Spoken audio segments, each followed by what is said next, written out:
بسم اللہ الرحمن الرحیم۔ السلام علیکم، میں سمیع ابراہیم ہوں اور آپ دیکھ رہے ہیں ہمارا یوٹیوب اور فیس بک چینل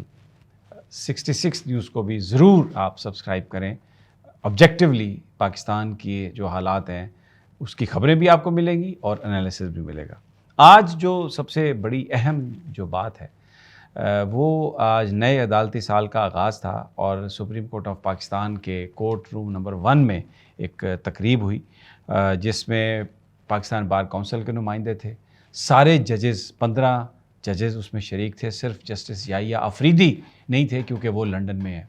اور جو اس وقت لیگل جو چیلنجز ہیں اور ہمارے نظام کی جو منافقتیں ہیں وہ آشکار ہوئیں۔ پاکستان بار کونسل کے جو نمائندے تھے انہوں نے یہ میرے سامنے ان کی تقاریر پڑھی ہیں۔ ہارون رشید صاحب vice chairman Pakistan bar council, انہوں نے بھی تقریر کی۔ عابد زبیری صاحب سپریم کورٹ بار ایسوسیشن کے، انہوں نے بھی تقریر کی۔ اور پھر عمر عطاب بندیال صاحب، انہوں نے بھی وہاں پر خطاب کیا۔ سب سے پہلے جو امپورٹنٹ بات ہوئی وہاں پر، چیف جسٹس آف پاکستان نے بہت اپنے خطاب میں امپورٹنٹ بات یہ کہی کہ اس سال فروری سے اب تک کے جو حالات تھے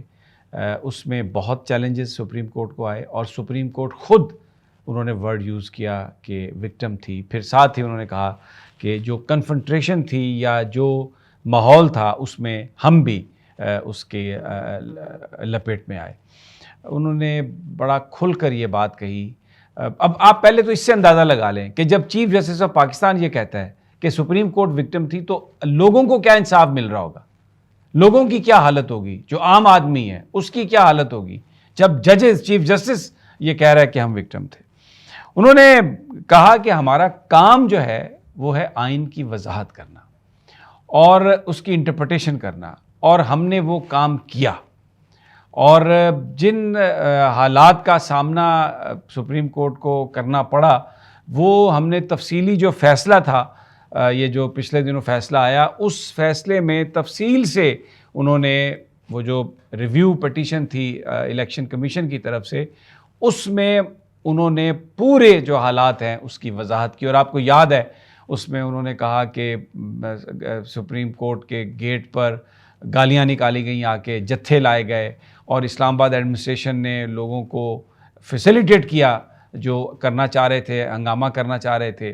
اور پھر عدالت میں 4-3 جو ہے اس کا فیصلے کی بات کی گئی، جبکہ 9 ممبر بینچ کے بعد بنا ہی 5 ممبر بینچ تھا، 7 ممبر بینچ تھا ہی نہیں۔ تو مختلف چیلنجز، پھر وہ آڈیو لیکس کے حوالے سے بھی جو ساری وہ گفتگو تھی اس میں انہوں نے کی کہ کس طریقے سے کوئی پرکھے بغیر کہ یہ لیک کس نے کی، بنائی کس نے کی، ایک کمیشن بنا دیا گیا اور چیف جسٹس کو اس بات کا پتہ ہی نہیں کہ کمیشن جو ہے وہ بنا دیا گیا۔ تو انہوں نے یہ کہا کہ پھر ایک اور بات انہوں نے کہی، یہ میں نے نوٹس کیونکہ لیے تھے، انہوں نے ایک اور بات کہی۔ انہوں نے کہا کہ حالات یہ تھے کہ میرے جو انوسینٹ ریمارکس تھے، یعنی اگر میں نے یہ کہا گڈ ٹو سی یو، جو میں ہمیشہ ہر کسی کو کہتا ہوں، اس کو بھی اس کنٹیکسٹ سے ہٹ کے دیکھا گیا اور اس کو بھی ایک کنٹروورسی بنانے کی کوشش کی گئی۔ یہ انہوں نے دیا ریفرنس جب عمران خان صاحب آئے تھے عدالت میں،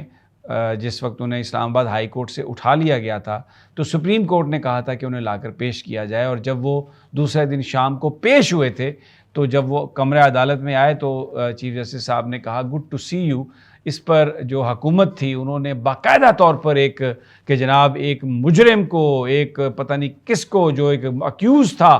اس کو چیف جسٹس صاحب نے کہا کہ گڈ ٹو سی یو، تو یہ تو لاڈلے کی عدالتیں ہیں۔ اور یہ تو انہوں نے یہ کہا کہ یہ سارا جو معاملہ تھا یہ انہوں نے بتایا کہ کس طرح یہ پرابلم آئی۔ ایک انہوں نے اور بات بتائی کہ الزام لگایا جاتا ہے کہ ڈیم فنڈ جو تھا وہ مس یوز ہوا اور وہ پتہ نہیں اس میں کہاں چلے گئے۔ تو انہوں نے کہا کہ میں آپ کو یہ بتا دیتا ہوں کہ 18.6 بلین روپیز ہیں اور لوگ اب بھی اس میں پیسے دے رہے ہیں، اور وہ اعتماد کا اظہار ہے سپریم کورٹ آف پاکستان پر۔ اور انہوں نے کہا کہ ایک بینچ ہے جوڈیشل، ایک بینچ ہے سپریم کورٹ کا جو اس کو اوورسائٹ کر رہا ہے، اور بالکل اس میں کسی طرح کی بھی نہ کوئی پیسے نکال سکتا ہے، اور یہ حکومت اس کو سارا اکاؤنٹ کو اس کو دیکھ رہی ہے۔ بڑی امپورٹنٹ انہوں نے یہ اسپیچ کی ساری۔ اچھا، اس سے پہلے بار کونسل کے ہارون رشید صاحب نے تقریر کی، لیکن انہوں نے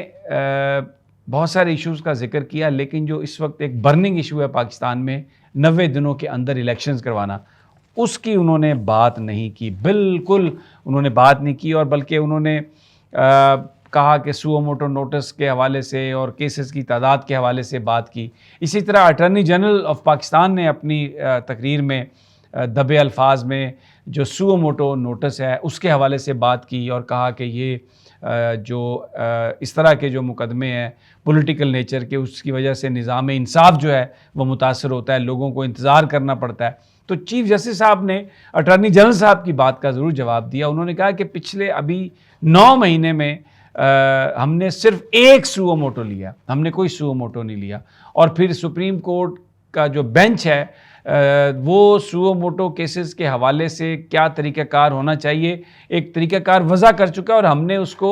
فالو کیا۔ اور اب انہوں نے کہا کہ مجھے یہ امید ہے کہ قاضی فائز عیسیٰ صاحب جو ہیں وہ بڑے اس حوالے سے ووکل ہیں اور بڑی انہوں نے گفتگو کی ہے، تو مجھے امید ہے کہ وہ اس نظام کو، اس سسٹم کو مزید بہتر بنائیں گے۔ اچھا، اب جو سب سے امپورٹنٹ جو سپیچ تھی وہ سپیچ تھی ان کی جناب عابد زبیری صاحب کی۔ عابد زبیری صاحب نے اس سپیچ میں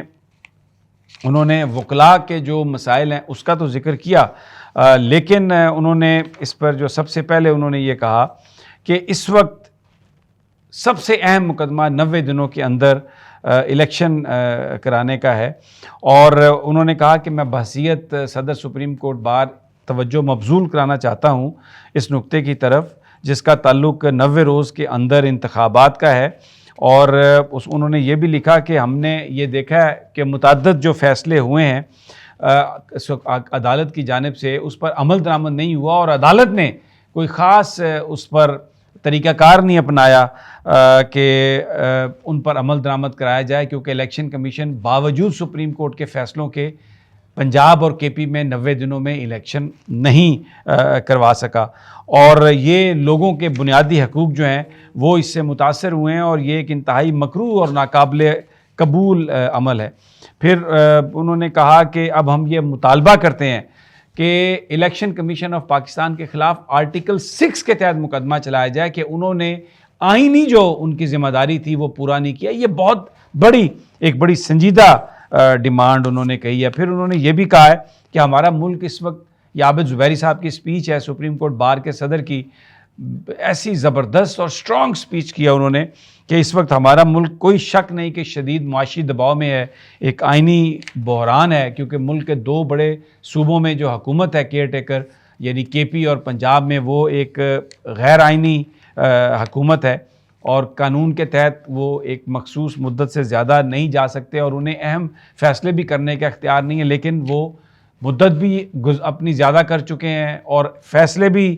وہ سارے اہم کر رہے ہیں۔ تو اس پر انہوں نے یہ کہا کہ اب ہم اس وقت صدر پاکستان سے بھی مطالبہ کرتے ہیں کہ وہ الیکشن کی تاریخ کا وہ اعلان کریں، اور بڑی اس میں بہت اس میں چیزیں ہیں۔ پھر انہوں نے یہ بھی کہا ہے کہ بحیثیت صدر سپریم کورٹ بار مجھ پر یہ ذمہ داری عائد ہوتی ہے کہ آفیشیل سیکرٹ ایکٹ اور آرمی ترمیمی ایکٹ 2023 کی جس کی آئینی اور قانونی حیثیت ابھی طے ہونا باقی ہے، وہ اس پر وہ نہیں ہونا چاہیے، اور عام عدالتوں میں مقدمے چلنے چاہیے پاکستان کے شہریوں پر، اس سے ان کی حق تلفی ہوتی ہے اور ہم اس کی مذمت کراتے ہیں، اور عدلیہ کی توجہ مبذول کراتے ہیں تاکہ ملک میں راج لا قانونیت کی بجائے قانون اور انصاف کا نظام مکمل طور پر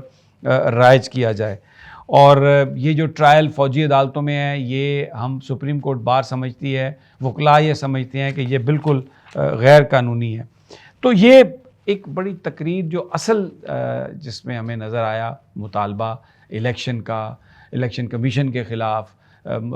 کارروائی، 90 دنوں میں الیکشن کروانا، آفیشیل ایکٹ، آرمی ایکٹ، بنیادی حقوق، وکلاء، اور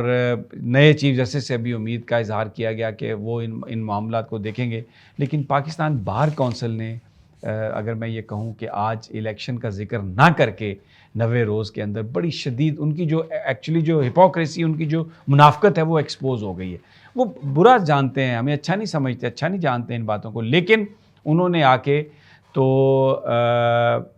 الیکشن کا ذکر نہیں کیا. اور اپنے پچھلے پریس ریلیز میں بھی اور اب بھی وہ جو گفتگو کرتے ہیں اس میں وہ کہتے ہیں کہ ججز کے خلاف کارروائی کی جائے، یعنی منیب صاحب کے خلاف، اعجاز الاحسن صاحب کے خلاف، اور دوسرے جو محمد علی مظہر صاحب کے خلاف،